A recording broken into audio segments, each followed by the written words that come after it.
If you like a helmet just like this, go over to greengrind.com and shop some of your favorite mini and life size replica helmets. They have, you can add, of course, the visor, the chin strap, different helmet types as well. On the website, they have NCAA teams, they have all the NFL teams. You can go in there and shop some of your favorite sports football teams and get a helmet replica just like this. So go over there, use my promo code PITSYN at checkout as well, PITSYN, and get yourself a discount at checkout. So go over there and shop now.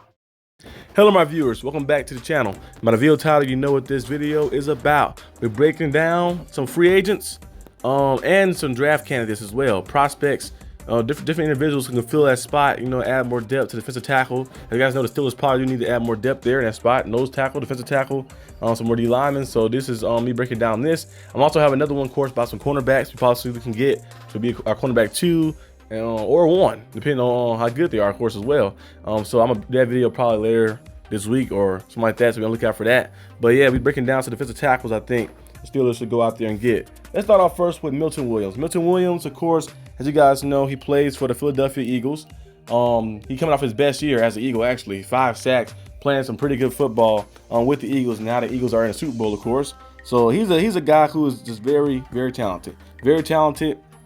Very good individual, very active, and he's a young player too as well. So bringing him on would be probably pretty good for the Steelers to bring in like that. You have a young piece to bring in, because I know some other guys on this list I might have, like the next guy who's a little older, but he can be a good candidate to bring in. But the Steelers need to keep their defense young and fresh, so he'd be a guy who can probably come in, fill in. Right there you have him, you have Camden Benning, you have different individuals. We'll see exactly what the asking price is. I don't know exactly what the range will be, but I think Milton Williams could help out a lot, the Steelers a lot, and be a good approach. He plays the run well. He's bring pressure in from the pass, in the pass game as well, like that, closing those gaps. And the Steelers struggle, you know, stopping the run a little bit in the season. In the playoffs, we struggled. We allowed 300 rushing yards versus the Ravens, and we just need some more bodies out there, some more guys who are active, who are able to get off there. Because Daryl and Joby, he was cool and all, but he's always injured and always hurt. So Montravius Adams, he was had potential, a solid piece, but always hurt too as well. So you need to get some guys who are fresh, guys who are be active and productive out there. I think Milton Williams is one of those individuals. Now let's move on to the next person.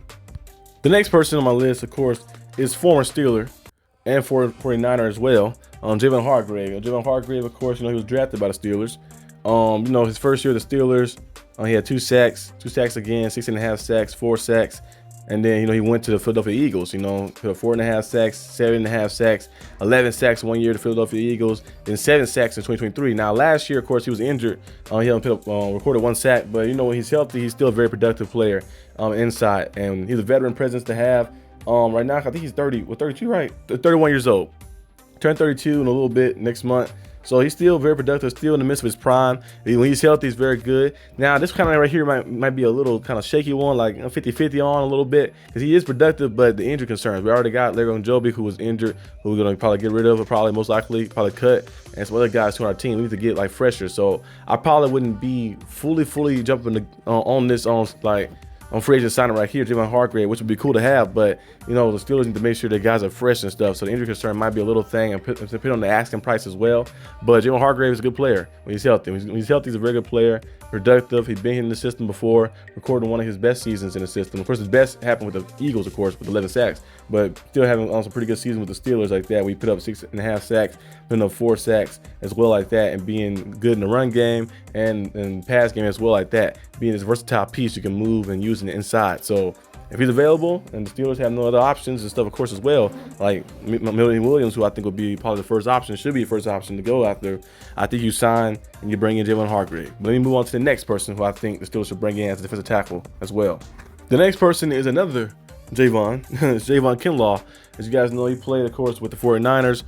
He was there. He was drafted in the first round of the 49ers. And, you know, I think every year he got better. We've seen him kind of gradually get better and better every time. And then I feel like the 49ers kind of like let him go fully after they hit that year, 3.5 sacks. And he got to the Jets, and he had one of his best years of his career. And now he's a free agent again. So I think he's a nice piece to add too as well. He's not that old either. You know, another guy to add, 27 years old. Has potential, has shown to get better every season, and shown that he's productive as well, especially in the right scheme, the right offense, and the way the Steelers, I say offense, the right defense, the way the Steelers defense is set up. When you got Cam Hayward, you got Campbell Benning, you have these pieces like TJ Watt and Alex Highsmith from the edge, it makes the job easier. So adding just prime talent who was already talented, and make their job easier will help your D-line out a lot. We see the Eagles, what they did too with their D-line. They already had pieces around, but they added those individuals. They added Jalen Carter to a piece that they already had Davis and all the other individuals around the line, so it made their job even easier, and it made them able to go out there and hunt more like that and just be a ferocious line. And you see what happens again in the Super Bowl like that again, second time in 3 years. So the Steelers should go out there and try to overload and add these pieces like that. You add nice pieces on the line, like I mentioned many times on the channel before. If you cannot win the line of scrimmage, you will not be able to win at all. And that's on both sides of the ball. As the offensive side of the ball, if you can't run the football, you're not able to pose your wheel and push, and you can't control the pace of the game.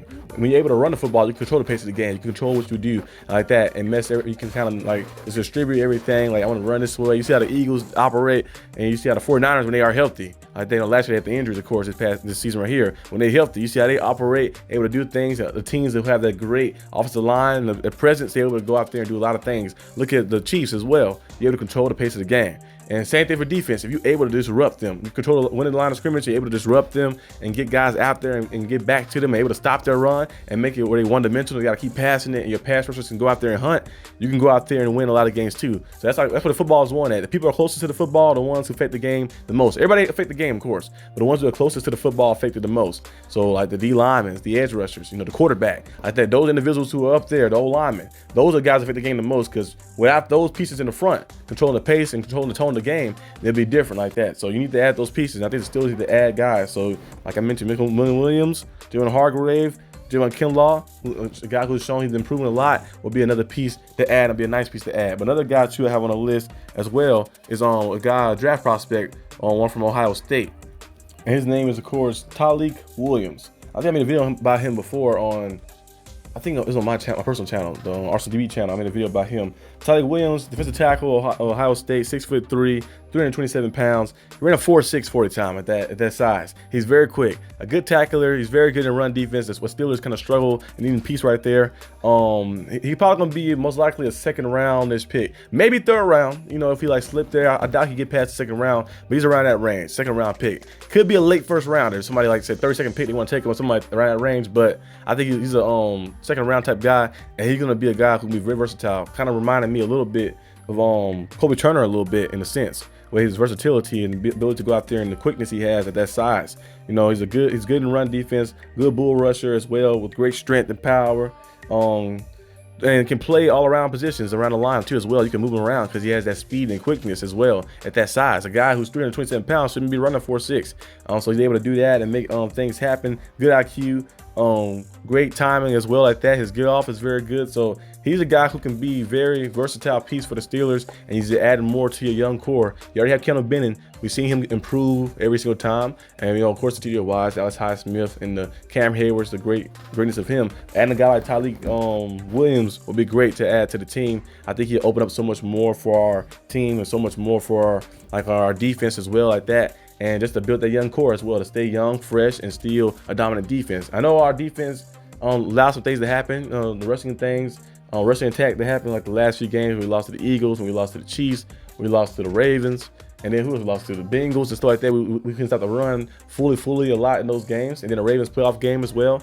But adding pieces, adding guys who specialize in stopping the run, guys who can close those gaps, guys who are very active in getting through as well like that, holding it up, holding those fronts, because that's what Steelers struggle with like that. And the Steelers can't keep going with these Daryl Njobe's and Montravius Adams, guys who are not available all the time, and guys who are not productive when they're out there too all the time. Need to try to find a way to change some things up. Like I mentioned, it's cool to be, you can get comfortable sometimes, like, oh, this guy right here, he's my friend. No, it's time for us to change some stuff up. So the Steelers need to make some big time decisions to cut some players, change some things up, and add some people who really want it out there on the defensive side and offensive side of the ball. The offense got more problems than defense. Defense got a little problems, I think, here and there, but the offense got a lot more problems. That's a story for another time. But the last person on my list is Mason Graham. Mason Graham is a long shot.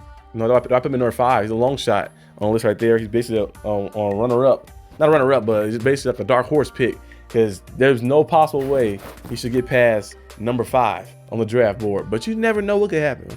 Jalen Carter did fall to number 9, but he had the incident, of course, off the field that made him fall number 9. Mason Graham is a great player. He'll be a generational type piece in the middle. Can do everything you want. I'm not saying he's Aaron Donald, but he has those same tendencies and those same factors to fall under that branch right there, to be a relentless force of nature coming at you and be dominant. You know, you see what he did in Michigan, and I think he's going to translate well to the NFL. But I don't know if he's going to be available for us to draft. But if he is, that'd be great. And the Steelers not going to trade up for him because there's no need to do that. You got, like I mentioned, Tyleik Williams out there too as well, like that. Another individual who's very good too. So there's some defensive tackles you can probably add in like that. But Mason Graham, if he was to fall to number 20, which I don't think is going to happen, but if he was to fall to number 20, that would be big time to add a guy like that. So we'll see exactly what happens and what the Steelers do. But this is all I have for today's video. Hope you guys enjoyed this video. If you did, like and subscribe for more content. And I'll see you guys which probably be tomorrow on the channel for some more, news and updates, draft prospect stuff and a lot of different things. And so yeah. Also once the NFL season ends, the Super Bowl stuff ends and all that stuff happens, I'm going to definitely start doing my mock drafts. I do mock drafts. I did it for the past 3 years on my own channel. The mock drafts like that weekly, but here I'm going to do some mock drafts too as well. So be on the lookout for that. Those are some fun videos to do, basically drafting a team. So yeah, be on the lookout for all that and all that content that's coming. A lot of stuff coming to this channel and my other channel, the Arsenal D.B channel. Go over there as well. We're on the road to 1,000 over there, on the road to 3,000 over here, and just keep booming and making the fan media popular. But yeah, I'll see you guys when I see you. Peace out.